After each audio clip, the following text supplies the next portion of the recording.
अस्सलाम वालेकुम प्यारे बच्चों।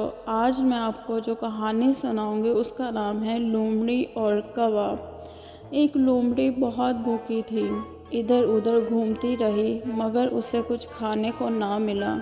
वो बहुत चालाक थी मगर इस दिन इसकी चालाकी भी इसके काम ना आई। वो जहाँ भी जाती सब ये कहकर शोर मचा देते, चालाक लोमड़ी आ गई। वो घबरा कर भाग खड़ी होती मगर कब तक भागती, भूख ने इसको तो परेशान कर दिया था। वो हैरान था, इसने एक दरख्त की टहनी पर एक कौवे को बैठा देखा। इसकी चोंच में एक गोश्त का टुकड़ा था।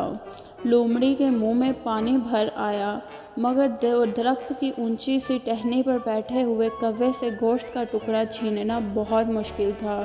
लोमड़ी थी बहुत चालाक, इसकी समझ में एक तरकीब आ ही गई। इसने कौवे को मुखातिब करके कहा, भाई वाह, तुम्हारी सूरत कैसी अच्छी है, कैसे खूबसूरत पर है। तेरा रंग तो लाखों में एक है, चमकदार और सजीला। कौवे ने जो लोमड़ी की आवाज़ सुनी और अपनी तारीफ़ की तो फड़फड़ा कर दूसरी टहनी पर जा बैठा मगर गोश्त का टुकड़ा इसकी चोंच में जूं का तू रहा। लोमड़ी समझ गई तीर निशाने पर लगा है और कौवे को अपनी तारीफ़ बहुत अच्छी लग रही है। इसने कहा, तूने जैसी सूरत पाई है तेरी सीरत भी वैसी ही है और पूरे जंगल में मशहूर है कि जब तू उड़ता है तो सब परिंदों से अलग नज़र आता है और तेरी चोंच तो ऐसी है जैसे चांद का टुकड़ा। कौवा खुश हुआ और उछल कर ज़रा नीचे टहनी पर आ गया था मगर अब भी बहुत ऊंची जगह थी, फिर लोमड़ी वहाँ तक छलांग नहीं लगाकर जा सकती थी। अब लोमड़ी ने अपनी बातों को नया रुख दिया और कहने लगी, अगर तेरी आवाज़ भी खुशनुमा होती तो दुनिया में तेरा सानी ना होता, मगर कुदरत ने तुझे अच्छी आवाज़ नहीं दी, इसका मुझे बहुत अफसोस है।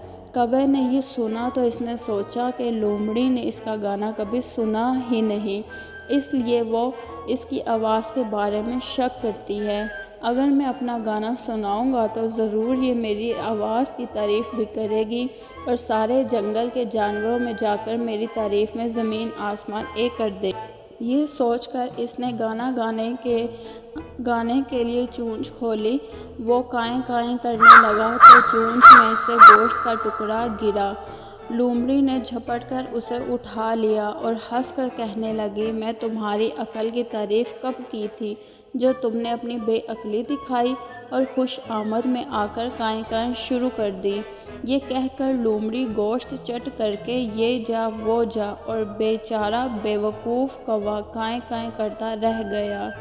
सच है कि जब कोई खुश आमद करे तो सोच लो कि इसमें कोई गर्ज होगी।